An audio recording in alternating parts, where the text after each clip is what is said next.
got the idea of Repboards. I started training in a gym, and I noticed that in that gym they're using wooden boards.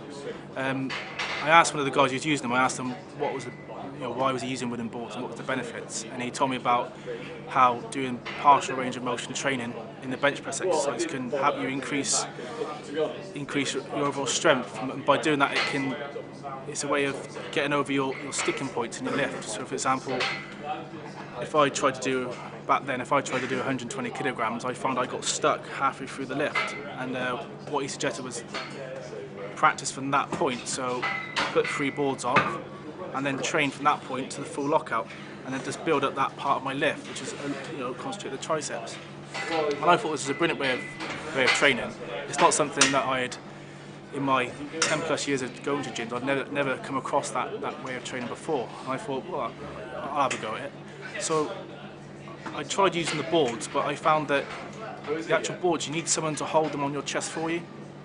I train on my own during my lunch hours while I'm at work, and I find it very difficult. It's okay asking a member of staff to be the spotter which stands behind me when doing the bench press, but then to ask another member of staff to then, can you hold these wooden boards on my chest, it's a bit much. So I tried various ways of getting these wooden boards to stay on my chest, but none of them seemed to work and they weren't comfortable. So I kind of thought, okay, that I can't use the wooden boards. So I went away and I come up with some various ideas of how I can strap foam boards to my chest. I had various prototypes, and eventually I come up with what is now known as Repboards.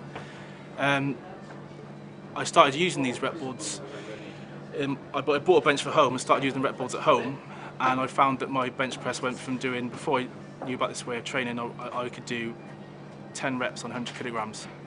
Now I find I can do 120 kilograms, 10 reps with relative ease, and I can now, my 1 rep max is 145 kilograms, whereas before it was more like 110 kilograms. So I've definitely seen the benefits of it.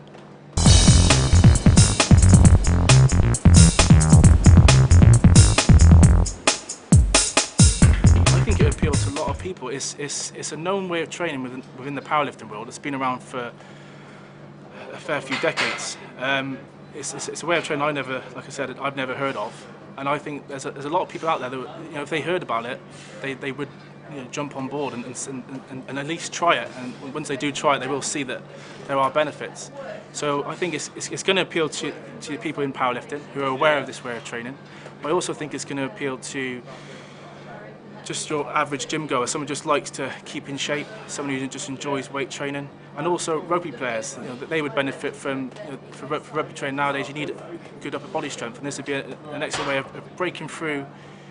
Because doing this way of training, this range of motion, helps you break through plateaus. So you might have someone who reads health magazines and is a bit disheartened by the fact that they can't build their body strength. They can lift 80 kilograms, but they can't seem to. When they try 85, it just feels like they've put an extra 20 kilograms on rather than an extra 5.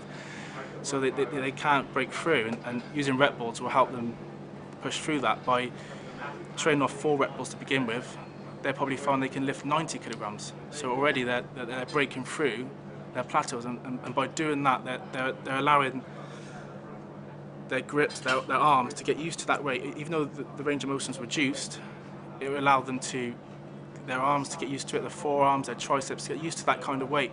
And once they feel comfortable with that lifting that kind of weight, they can reduce the number of Repboards down to 3, down to 2, down to 1, until eventually they can do 90 kilograms off the full lift. And obviously when they get to that stage, they should set the next target to perhaps 100 kilograms and then try that off 4 Repboards, and then again build that down until they can do 100 reps, 100 kilograms, do reps of 100 kilograms. So yeah, I think there's a wide range of people out there benefit, and those that aren't necessarily into doing the bench press exercise, who might want to lead up to it, but might want to start doing more cardiovascular type training, so doing press-ups, which again is good for your pectorals and your triceps, but it's also good for your back and for getting your heart rate up. So that's an excellent way. And if you find that you can't do a full press up, you could perhaps do it off 4 Repboards, and again, like I said before, just practice that range of motion in your press up, and then build up to doing a full press up, and take it from there. you.